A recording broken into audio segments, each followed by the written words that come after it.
and welcome to the Wormhole Podcast, episode 54. I'm Charlie Place, and joining me today is the author of a great historical fiction book published last year that looks at the lives and work of the Black American women who served in the US Army. It's called Sisters in Arms. Hello, Kaia Alderson. Hello, Charlie. How are you? And hello, Wormhole listeners. I'm okay, yeah. Are you doing well? I'm doing all right. Cool. You are a romance writer as well.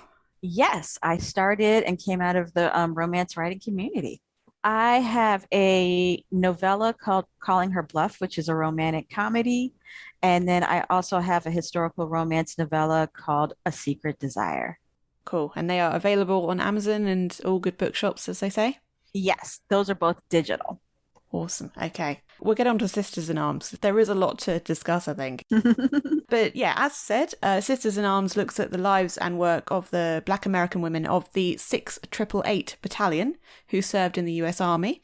It follows Grace and Eliza, two young women in the throes of working out what they want to do with their lives when the opportunity to enlist comes up. I'll leave it there. Can I ask, you made initial inroads to this book in your middle school years? Yes, one of the earlier seeds of this book was when I was in middle school, and it started with a homework assignment where we were tasked with speaking to the oldest person in our family about what they did during World War II. And in that particular frame of time, I think the oldest person was my Aunt Carmen. And when I spoke to her, she surprised me because I had always known her as a teacher. And she said that during the war, she was actually a civilian clerk for the US Army in Manhattan. And that surprised me because I was like, oh, I didn't think they would let Black people do things like that back then, given all the restrictions and segregation and everything. And she said the only reason why she had gotten the job was because the person who became her supervisor was amused by the fact that she was a, quote, colored girl with a college degree. And that line always stuck with me because I grew up in a family where everybody had gone to college. I was asked as early as like 2 or 4, oh, where do you want to go to college? So it was odd to me that somebody would think that was odd. But to give context, back in the 1940s, only about 2 or 4% of all Americans had gone to college. And then for Black people, given the circumstances, that percentage was even lower. So when I started 30 years later, started working on this project and was researching it, and I realized that there were officers who were Black women in the Women's Army Corps. And to be considered for that, you had to have at least some college, if not a degree. I realized there's a whole bunch of, quote, colored girls with college degrees who were in the Army and doing things and in leadership positions. And that line came back to me. So this is just my way of honoring Aunt Carmen, showing the world that, yeah, there were a lot of us doing things like that then. Awesome. And kind of furthering on with the writing aspect of it, you found your editor because she posted a photo of the women you were writing about. Is that correct? Yes. Actually, that same picture is what got me started on this book, because I think about a year or two before she did that, I saw the same picture on Twitter. And I was just like, oh my goodness, what's this? Because I knew that Black women had served, but I'd never seen it. And I saw this picture where it was Black women in US uniforms. It looked about the 1940s and it looked like Europe. And I was like, what is this? And so I Googled it and quickly found out who they were and what was going on. And so then it was ironic that my now editor posted the same picture and someone said, write me this book. And I was like, I have 100 pages. Let's talk. So that picture is very special. And actually, I was able to get note cards with that on there. So when I do my thank you notes for everyone who's helped me on this journey, or I send out notices or messages to introduce myself, I use that same image as part of like my branding, if you will. Oh, fantastic. I mean, people talk about signs and things. I mean, that was a firework. It was amazing. Can you give us a brief history of the work that these women did in the 688 Postal Battalion itself? Yes. The 688 Postal Battalion was tasked with breaking up the backlog of mail for the U.S. soldiers in Europe at the tail end of World War II. To backtrack a little bit, history lesson, in June of 1944 is when you had D-Day, and that's when the Allies were able to make the breakthrough into France and onto the continent to push back the Germans. And so while that campaign was going on, it wasn't necessarily the priority to get the mail out to people because they were trying to get weapons, people where they needed to be. And in the fall, everyone was like, oh, this war will be over by Christmas. So again, let's focus on pushing forward, meeting our objectives, and we'll get to the mail later. Once Christmas came and went, that mail was still piling up. And the guys who were already there They asked them to get the mail moving again, and they couldn't figure it out. Then they had some WACs were already there. WACs is women who were in the Women's Army Corps, and they couldn't figure it out. So they're like, okay, this is an impossible job. Let's give it to the quote unquote Black girls. So they sent about 855 Black women who were in the Women's Army Corps at the time. And it was a completely self-contained unit because of double segregation by race and by gender. So they had their own officers, all Black women. At least half of them were basically in the Women's Army Corps from the very first training class in 1942, which we see in the book. And they went over and, because of security, they didn't know what they're going over for. Very few had training in mail sorting and things like that. And they showed up in Birmingham, England in February of 1945 with 6 airplane hangars full of mail. And when I say they were full, front door to back door, from floor to ceiling, full of mail.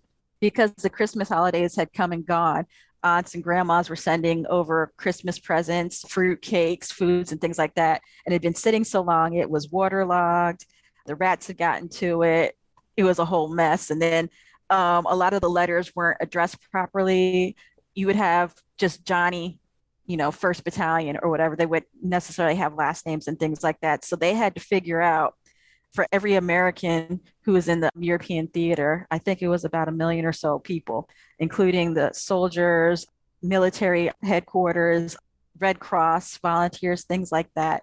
Everybody had their own index card because this was before computers. So everybody basically had what was their own index card with their name and their information on it. And then every time they moved, which was often, it would have to be updated. If someone was injured and had to be sent back to the United States, that had to be noted. If someone was deceased, that also had to be noted. So they were given 6 months with this impossible task to clear out this backlog, and they were able to do it within 3 months, starting from scratch, figuring it out. It's an incredible story. And did I read correctly? They then later on went and did the same thing again. Basically 6 months was given and they did it in 3 months again. I think so, because once they cleared out everything in Birmingham, then they were sent to Rouen, France, and they basically got the mail that was backed up there going.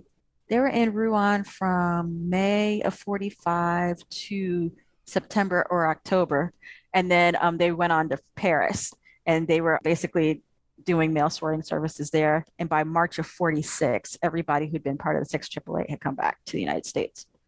Mm-hmm.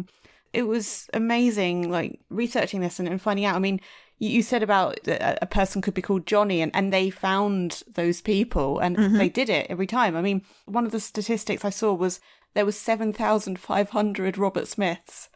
Yes. And they got it done. Yeah, it's incredible. Without computers. Yeah. It's amazing. And you said, obviously, we talked about a photo. There are lots of photos, and listeners, I'll add loads of resources and things so you can see these photos. There's also videos and stuff. It's amazing. Kaia, how did you research this book? Were you able to interview surviving members of the team? Were you able to go to different locations? I did not interview any surviving vets, in part because I felt like there was a place for them to tell their own stories and speak for themselves while they could. There are memoirs and books about them. So when I first learned about them and had the idea, the first thing was like, oh, I have to do Soldier Girl's last night in town before she ships out. And so, no, I didn't necessarily have documentation of that from anywhere. So I just made it up and played with some different things that I wanted to. But basically everything that's in that book happened to somebody for the most part in real life. Grace and Eliza are both imaginary characters. But in terms of researching this book, it started with me just Googling Black women, World War II, and then the 6th AAA basically popped up. And so I was able to get the general idea of what they did and where they were from Wikipedia. And then from there, I found Major Charity Adams Early's memoir, One Woman's Army, where she basically detailed her experiences. And she was the commanding officer of the 6th AAA. There was another book, To Serve My Country, to Serve My Race, by Dr. Brenda L. Moore. It's an academic text, but it's a very easy read. It's not boring, but she actually went around in the 80s where they had their reunions and things every couple of years, and she was interviewing the women who had served and what their experiences were, what their backgrounds were, why they joined the Army, what the environment was like, what difficulties they had as women who were also Black in this very white male dominated, not necessarily misogynistic, but very macho world, very structured, where you're going from basically as free as you could be at that time as a Black woman in the 40s to something very structured and regimented where they're telling you exactly where to go, how to dress, how to think, and all that. I would read the newspapers from that time period because we know everything that happened and that was going to happen now. As I was going through the book, I had to be very meticulous about where I was in history and what we knew when. There's a scene where they found out when FDR died, and I caught very late in the process where I had them finding out in the afternoon, which was impossible because they were in England. And he died at 3:30 in the afternoon in the United States. And so with time change and, again, no internet, I had to go back and research exactly when they would have found out, which would have been in the early evening of the day after, because the King of England wasn't even informed until like midnight of the day after. So, little things like that. As I was writing, I had to double check myself. Would they have said this? Technology available for this? The Juilliard School of Music even had only just become the Juilliard School of Music maybe 5 years before. So it didn't even have the prestige that we give it now. It was a school that it had merged with that had all the prestige. So I had to play around with that, even though I'm not necessarily a person who's into classical music. Because when Grace basically, quote unquote, told me she was a classic pianist, I was like, uh-oh, I don't know anything about that. But I do know about the history of jazz and the history of American popular music. So kind of had to work around that, which was fun. I listened to a lot of classical music. Well, is Grace happy that she's a jazz pianist then? Yeah, she was a closeted jazz pianist. Oh, no, wonderful, wonderful. Kaia, did you want to give your reading to us? Sure, I'd be happy to. And I'm going to read from the very beginning. There is not a prologue. There's just one page before the first chapter, and it says, Telegram, Washington, D.C., 5:23 p.m., July 9th, 1942. Mr. and Mrs. Ernest Steele, deeply regret to inform you that your son, Corporal Anthony Steele, U.S. Army, is presumed dead in Philippines Islands. Smith, the Adjutant General. And then Chapter 1, New York City, July 1942. You can begin whenever you're ready. Grace opened the folder that should have contained her sheet music. She would have cried had she been able to produce any more tears. She put the folder down and dug through her bag again. She found nothing else but her coin purse, her keys, and a letter she had grabbed from the mailbox on her way here. Is there a problem, Miss Steele? Grace Steele never left anything to chance. She always double knotted her shoes. She always looked both ways before stepping off the curb to cross Lenox Avenue. She tuned into her favorite radio show, Our Gal Sunday, 5 minutes early so she didn't miss the beginning. And she never, ever waited until the last minute to put her sheet music into her bag. But today wasn't a normal day, and this wasn't any ordinary gig. This was her audition to get into Juilliard School of Music. Grace glanced at her watch, a gift from her brother Tony during the last Christmas they had all spent together as a family before he enlisted in the Army. Now you have no excuse to not make time for music, Tony had said, snatching a nearby pillow and using it to protect his face against Grace's wrath. Unlucky for him, that position left his rib cage exposed. Grace landed an ineffective jab to his side. Hey, is that any way to treat your favorite brother? She'd shaken her hand to dissipate the stinging pain in her knuckles. You're my only brother, smartass. He laughed, then wrapped his arm around her shoulders. Merry Christmas, kiddo. He kissed the top of her head despite her squirming to get out of his embrace. Had Grace known what was to come, not only would she have cherished the feel of his arms around her, but she would have held on to her brother as tight as she could and never let him go. Is everything all right, Miss Steele? She gulped and immediately scolded herself for doing something so unladylike in front of the president of the Juilliard School of Music. The man was not only an esteemed pianist, composer, and conductor in the classical music world, but he was also her idol. I seem to have left my sheet music at home. You left your sheet music at home. How disappointing. Now the corners of Mr. Hutchison's mouth fell. With that gesture, Grace knew all was lost. Forgetting to bring your sheet music to your audition at a highly respected music school was an unpardonable sin, especially when it was for a competitive, all-expenses-paid fellowship to study with her idol at said music school, a fellowship she would never get now. It was an understatement to say Mama was going to hit the roof when she found out. However, Hutchison leaned back in his seat, bridging his long, elegant fingers. Improvisation is as necessary a skill for a pianist as is sight reading the classics. Let's not make this a total waste of time. Surely there's something you can play from memory. Grace blinked back tears. He was giving her another chance to prove herself. She swallowed. Of course. It was now or never. The problem was that her mind was drawing a blank. Without the sheet music as her guide, she knew only bits and pieces of her Handel audition piece. Mama had insisted upon it because of its complexity. Now that complexity was proving to be her downfall. Grace never should have let Mama have her way again. The walls of the cavernous room began to feel like they were closing in on her. Grace's lower lip trembled as she stared at the baby grand piano before her. It was magnificent, a Steinway with all the bells and whistles, no doubt. She hadn't seen anything like it since the one time she had performed at a holiday recital at the Apollo Theater. She lifted her hands and let her fingers glide up the keys in a practice scale. Then her left thumb slipped on the last note. Her head whipped up, horrified. Sorry, I. She quickly closed her mouth before she foolishly let it slip that uniformed visitors had come to her family's door the night before, and that a gold star now graced her home's window. Tossing out excuses was not in Grace's character. She wouldn't start now just because her brother was dead. It happens. Hutchison didn't bother to hide his pity anymore. It's natural to be nervous. How about you forget that I'm here? Pretend that this isn't an audition, that we're not at Juilliard. You're at home. Just relax and play. For yourself.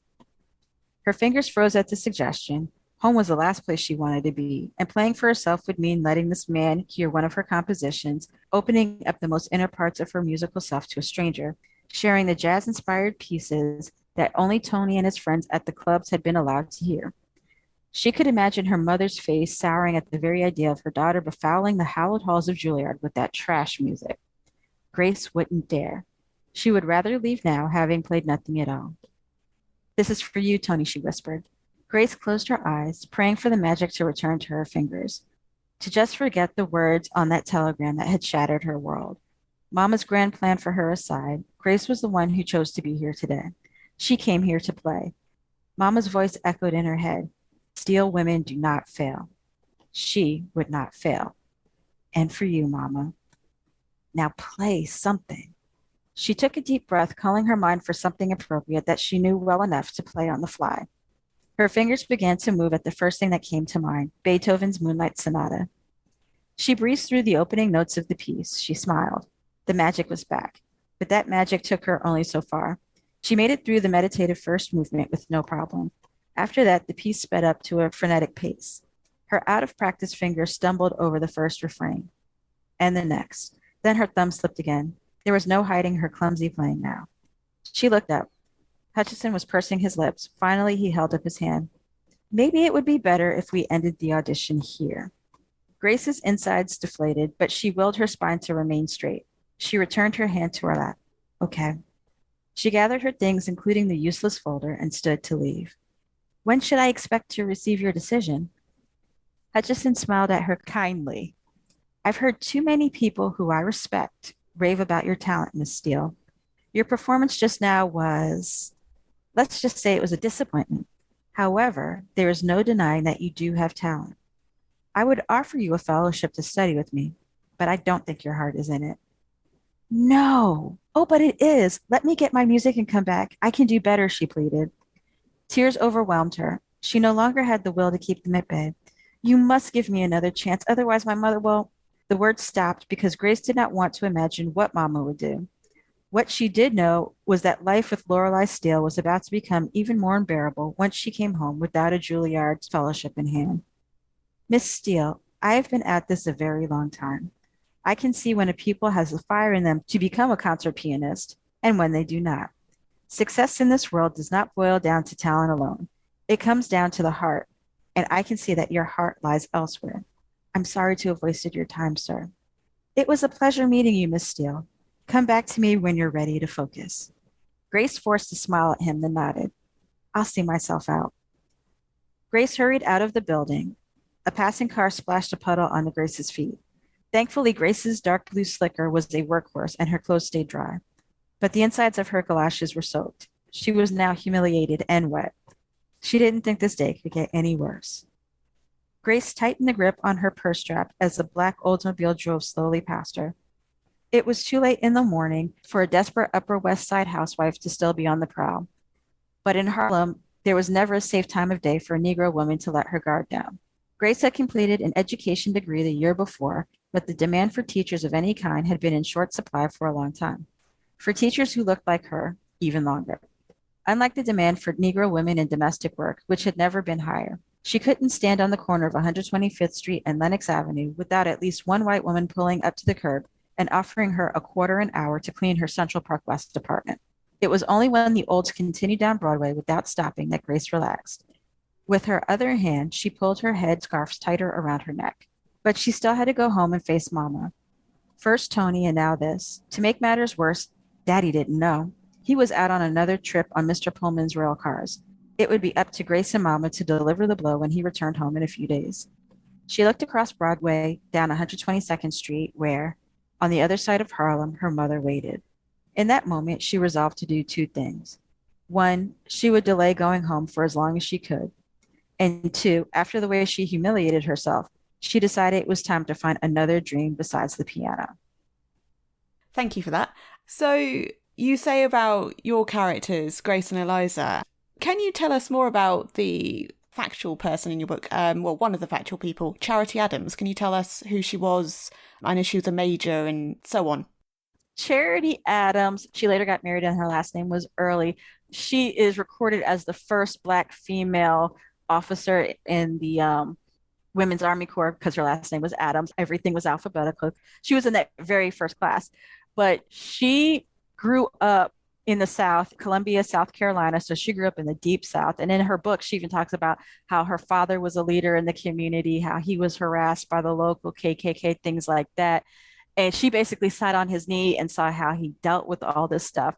So when she grew up, and she was basically a math teacher in South Carolina when she received this letter inviting her to join this newly formed Women's Army Corps. She had a lot of confidence about herself. She had a lot of organizational skills already. And if you're familiar with how Black people were presented at the time period, it always seems like we're sharecroppers, down on our luck, uneducated, things like that. And that was the expectation a lot of people had who didn't have a lot of experience with Black people first meeting one. And so they were amazed by, okay, she's kind of confident. She has her stuff together. Well, we'll stick her in the officers training class and see how she deals with that. She went through that, and because of her teaching background, she was then training the women as they were coming in, the private, regular, enlisted people.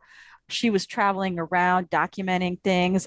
When they were deploying people to different spots in the country, she would be the commanding officer, escort them there, things like that. And so she had done enough from 1942 to 1944 that when they started talking about, we're going to send all these women over, she was like one of the first people they thought of to lead this unit. The officers in the unit, she basically had either trained with or she trained herself in terms of different challenges she had when she was over there. One thing that she famously did, and that is in the book, is that one general wanted her to stop their operation. Remember, it was an impossible task. They were already doing a good job. And this man just couldn't believe that these Black women, these colored girls from America were doing what they were doing with the mail and getting it out there. He wanted them to stop their entire operation so he could review them in a parade. And she said, no, I'm not going to do that.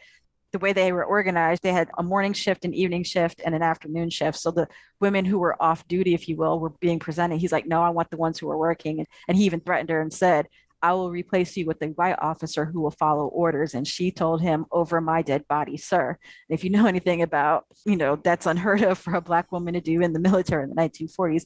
And she was able to avoid being punished for that, because he was wrong and she was right. It was explicitly told, you are not to take away opportunities or give opportunities based on race within the military. And so she was able to defend herself with that. But she was a type where she put herself on the line for her troops. And likewise, she asked them to do the impossible, and they did it joyfully, as joyful as you can in the circumstances that they were working.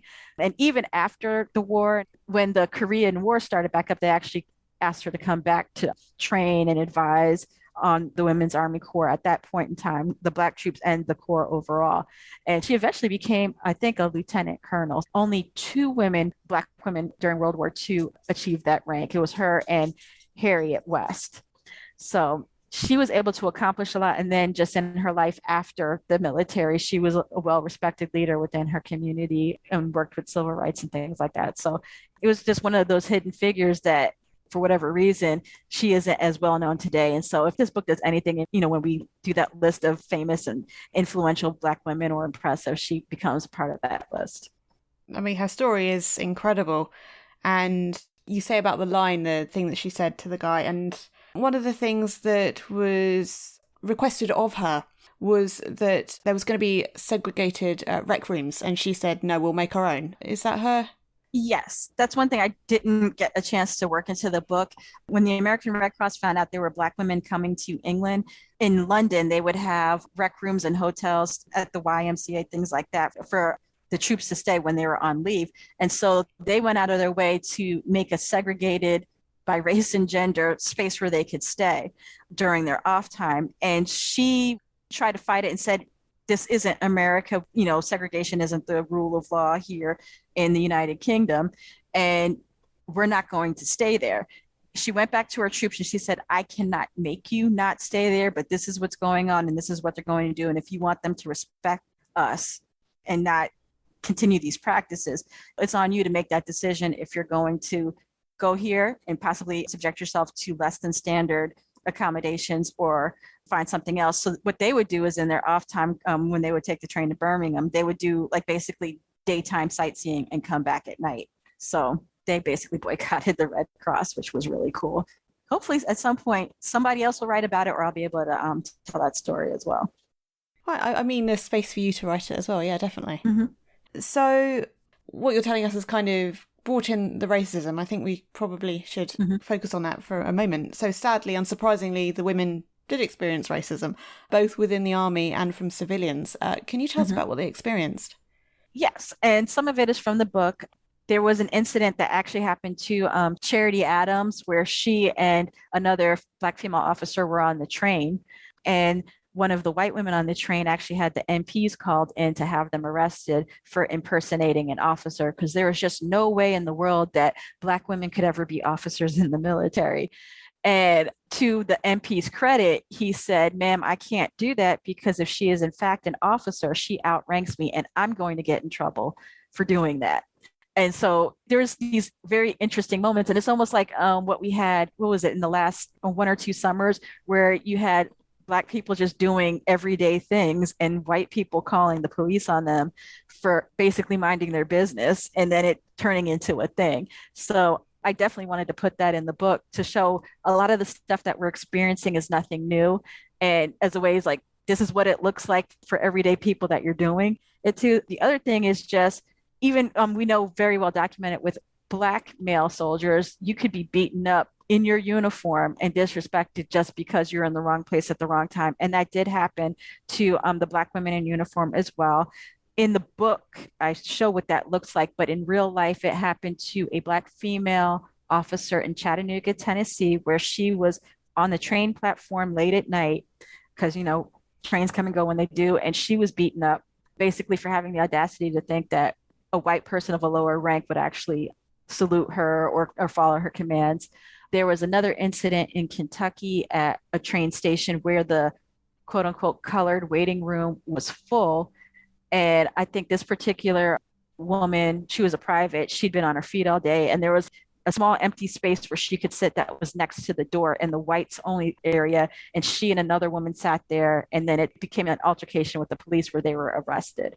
So it wasn't necessarily, oh, I'm in the army now, I'm in uniform, I'm going to get respect. The racism was so bad that people went out of their way to put them back in their place to show that they were still second-class citizens.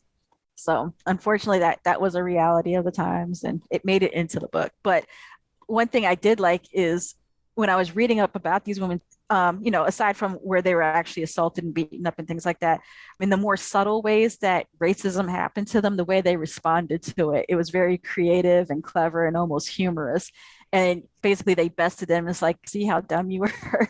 And you didn't really have to go out of your way to humiliate me because you wound up humiliating yourself. So that was a fun part of the book. And I think it was something different than we see in popular culture about the Black experience and in dealing with heavy segregation like that. It wasn't that people were passive all the time. When they were able to, they did fight back in little ways and did get their respect and their dignity when they could and how they could. Well, they never got a parade once the war was over back home. No. In the popular culture, when we see the war ended and the troops came home, there was, thousands of people standing at the docks cheering them on, confetti, ticker tape parades and things like that. And the women of the 6 888, when they came back, it was basically, oh, go here, fill out some paperwork, and boom, welcome to the outside world, go home. And it was almost like you went from this high of, we won the war and I did my part, to just, oh, I'm here back to the same old, same old. And it was kind of interesting just to see that. And then even to find out where some of this happened, where they were processed, was actually in the town adjacent to where I grew up. There was like the remnants of a very big World War II era Air Force base. And I was like, oh, wow, this happened in my backyard. And I find it like 30 years after the fact when I left. At that time, the area was basically just farmland in New Jersey. And you're like, where am I even and how do I get home? And not even a thank you. So it's very sobering, because even with World War One, there was a very famous parade down Fifth Avenue in New York City, where the Harlem Hellfighters, and that was the all Black infantry. And when they made it up to Fifth Avenue all the way to Harlem, that very strict formation that they had broke out into this huge jazz party, if you will, in the streets of Harlem. And so the fact that I knew that even happened for those guys and none of that happened for these women, it was very sobering to read about. Mm-hmm. Well, during my research, I saw they incredibly late, but the survivors got a parade in 2018. Yes, yes. There is a group out of the Maryland, Washington, D.C. area, spearheaded by retired Colonel Edna Cummings, where they're working to get the Congressional Gold Medal awarded to the unit, to give them the recognition and the thank you from the country that they should have received 75 years ago. And the good news is, last time I looked, I think we're 8 sponsors away in the U.S. House of Representatives from making that happen. So hopefully by the time this airs, it's a done deal. But yeah, the irony is, and I even have a problem with it, is like now that there's only like 6 or 7 surviving vets out of those 855 women, is when, the country is waking up to say, oh, you did do something great and let's honor you. Luckily most of their kids are still around, but the women who actually did it, that's just, thank you for doing what you're supposed to, but it's almost like a slap in the face. Like even with Major League Baseball last year, where they finally said, okay, we're going to honor the stats and records of the Negro League players. I think there's only 4 people left alive who would benefit from that. And one of them died the next day. And it's just, it's like, okay, we need to do a better job of honoring our people. Like, we still have a lot of civil rights people from the 60s and the 50s who were around, who made monumental contributions, who need to be honored while they're still alive and thriving. You have the first women in the military academies. That was the 1970s. They're still here, alive and thriving, things like that. So I'm glad that they're going to be honored, but I just want us to do a better job of, given the unfortunate realities of history, that we honor these people when they can enjoy it and they can be appreciated properly. Mm-hmm. No, definitely. Yeah, the 4 people you said just a minute ago. Yeah, it should have happened a long time ago. Yeah. Yeah. I've actually got a question, if you don't mind, about baseball, if we can bring it in briefly here. Sure. So, you've got Eliza. She's into baseball. It's one of the first things we learn about her. And one of the reporting jobs she would like is in sports. Can you tell us about the Negro Leagues? Oh, yes, because actually my next book is about the Negro Leagues. So I'm knee deep in it now. The Negro Leagues, if you're not familiar with it, is back, again, as we discussed, in the early 20th century, we had segregation. So the big favorite sport of the time was baseball. So obviously you had Major League Baseball with the Yankees and the Red Sox and everything like that. But there was a whole Black community of people who were talented athletes that wanted to play. So in the 1920s, the first iteration of what we called the Negro Leagues was formed. And I think, don't quote me, I think it was like 12 teams across the country that were organized, and they would play against each other. And it was a really big thing. They kind of fizzled out for reasons, but then they came back to life in the late 1930s. We had a bunch of teams, and actually we had even 2 leagues. We had the National Negro Leagues and we had the American Negro Leagues, just like we do today with the American and the National Leagues. And they would have the big East-West game, and that was their version of the World Series. And so it was very big in New York. In New York City alone, you had the New York Cubans, you had the Black Yankees, you had the Newark Eagles across the river in New Jersey. In Harlem, even the Black Giants were there, right there in Harlem. Not that far away, you had a team in Philadelphia. A little further out, you had 2 teams in Pittsburgh. You had one down in DC. So even in that Northeast area, baseball was really big. You had a lot of teams you could root for. So that would have been part of the lifeblood. Every Sunday there was a game going on and you wore your Sunday best and things like that. And Eliza was a baseball fan and she, was a reporter and she wanted to cover the sports. And in my initial research into my next book, which is about the Negro Leagues, there's 4 women who actually played in the Negro League. So I was looking them up. And while I was looking up that, I realized there are about 5 or 6 women that actually own Negro League teams, either as sole owners or as co-owners. And there are also Black female softball teams that traveled.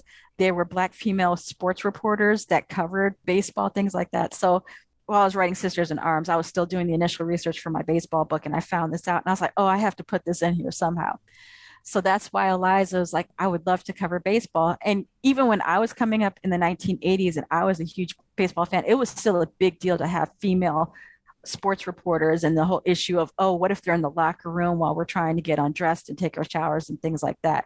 So obviously in the 40s, when socially things were even more strict and more proper, and men and women couldn't be seen together and chaperones and things like that, that would be a huge roadblock for her being female to do what she wanted to do. But I wanted to kind of work that in, because in the book that I'm writing now, I don't see where I'm able to weave it in as much, because it focuses on the actual Negro Leagues.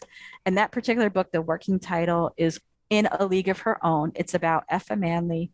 And my short explanation is she was a girl with a dream and a baseball team.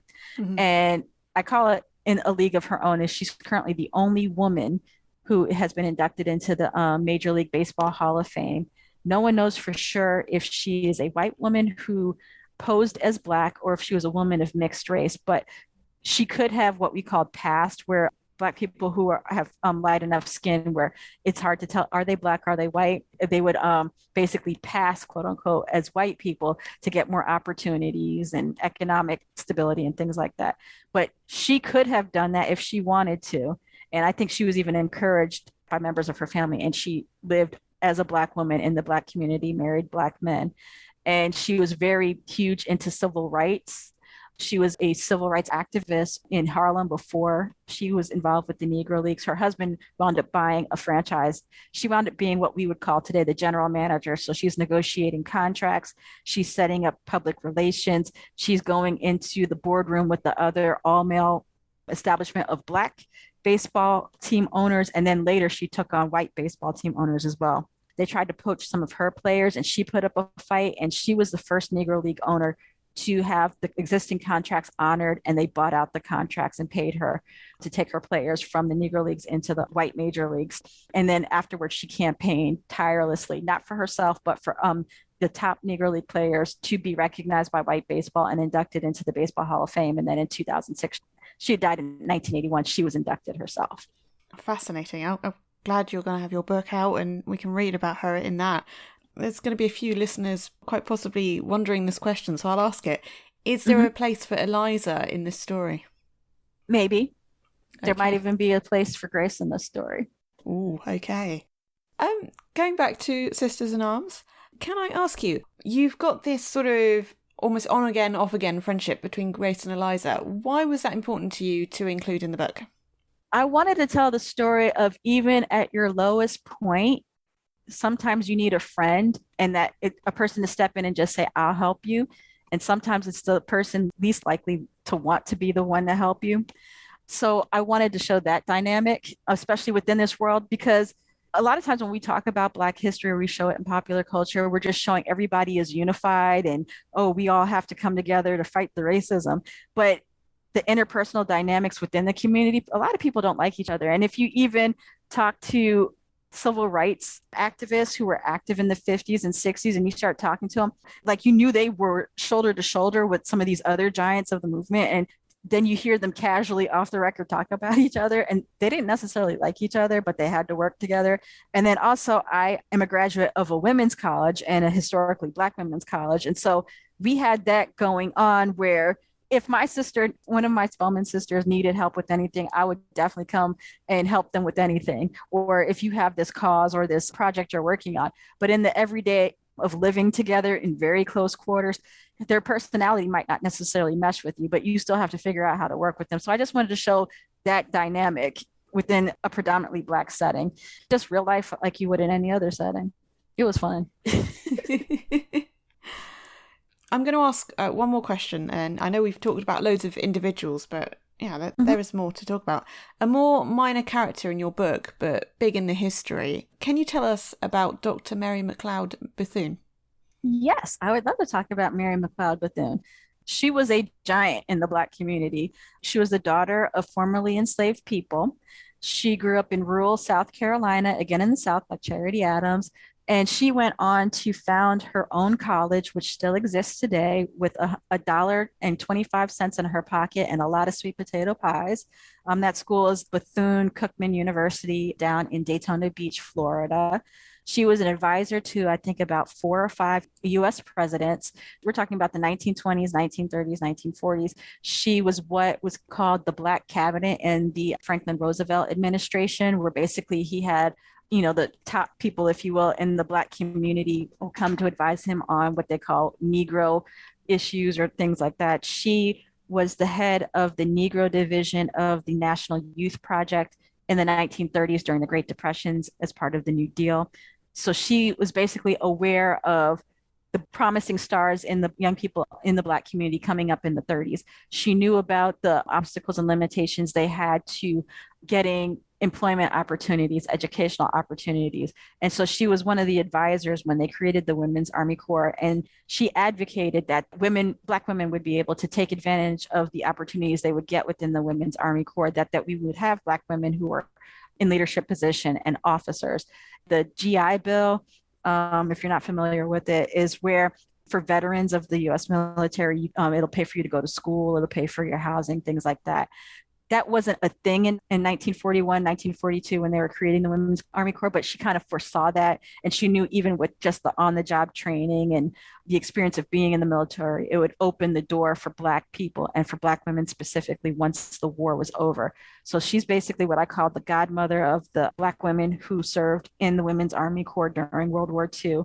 Her vision actually helped lay the foundation of the civil rights movement that we know of in the 1950s and the 1960s. One of the women who was in that very first class of officers in the Women's Army Corps, Dovie Johnson Roundtree, she was a protege of Dr. Bethune.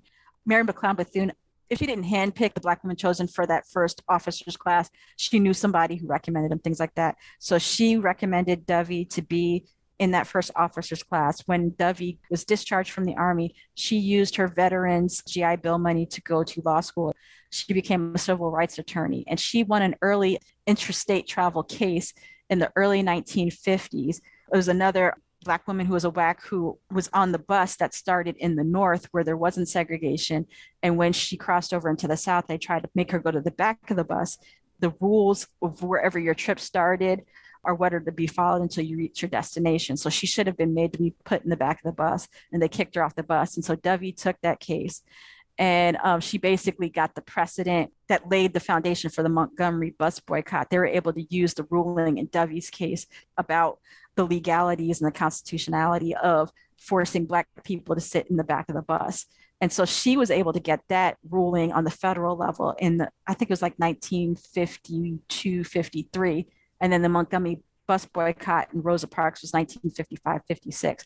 So all the benefits that even I, sitting here in 2022, am able to enjoy, I can trace that back to Mary McLeod Bethune. That was a long explanation. No, it was really, really interesting. But it's lovely that, yeah, she was, very, very influential herself. And then, it's her influence, I suppose is the word. Her influence has led to other people being not inspirational, what's the word I'm looking for? To change. Influential. Yes, and to change. Yeah, no, it's fantastic. Before I ask the last question, have you got any sort of date for that next book that you're working on? I think it's tentatively spring of 2023. I think the plan is to have it come out when next year's baseball season starts. And that's in a league of her own. Perfect. Awesome. So keep a lookout for that, listeners. And Kaia, I know we've covered a fair amount, but is there anything else that maybe we haven't touched upon enough or that we haven't touched upon at all that you would like to add to the end of the interview? Yes, I'm the ones writing these books and benefiting from it, but I really hope, it is my hope, and I've even received letters from people, that you read this, and yes, it's another World War II historical fiction, but I hope you're able to read it and take something away from it. One of my motivations in writing it is let's learn from the people who came before us, who maybe didn't have as many resources and opportunities open to them, and how they dealt with their situations. I think there's a lot to learn, even in the day-to-day of what we're experiencing now with the pandemic and things like that. Because I was knee deep in this history, I found a lot of comfort even in the early days. It's kept me buoyed knowing that what these women were able to do, the fact that someone had the nerve to say, "Over my dead body, sir," to their superior officer, to stand up for themselves when, a lot of us have been in that situation where we're gaslit and, no, this is right. I know I'm right. And you're trying to force me to do something that's wrong. Just knowing that Charity Adams was able to do that and stand up for herself and make her point and be respected for it. And even after that situation, that general, he went back and he apologized to her and said, "You know what? While you're here and you're under my authorization, whatever it is you need, I will make sure you get it." And so to have the courage where I was able to do that for myself in other situations. And so I want other people to have that experience or knowledge. And so I hope if you do go and read the book, thank you. I'm very appreciative, but I hope you also are able to get the escape you're looking for, as well as some nuggets of encouragement to help you with difficult times now and going forward. Yeah, it's a World War II book, but it's incredibly individual. And hopefully it will also inspire people to write other ones as well that go with the history. Yeah, there's a lot of stuff that I didn't get in there. So don't let anybody tell you, "Oh, we already have our Black World War II book." Oh, no, there's a whole bunch of stories. And, I only touched a little bit on the European experience. The Pacific is out there too. And yes, there were Black women serving in the Pacific arena as well. So go ahead, write your story. Definitely. Kaia, this has been absolutely fantastic having you today and talking about this, and the amount you know is incredible, and it is very important information that, as you said yourself, it doesn't get out there much, and it really should. Thank you very much for being here today and sharing it with us. Thank you for having me. It was my pleasure, and thank you for listening. Links to purchase Sisters in Arms are in the episode description. If you have enjoyed today's discussion, do subscribe or follow the podcast on your listening app of choice. The Wormhole Podcast, episode 54, was recorded on the 17th of January and published on the 14th of February 2022. Music and production by Charlie Place.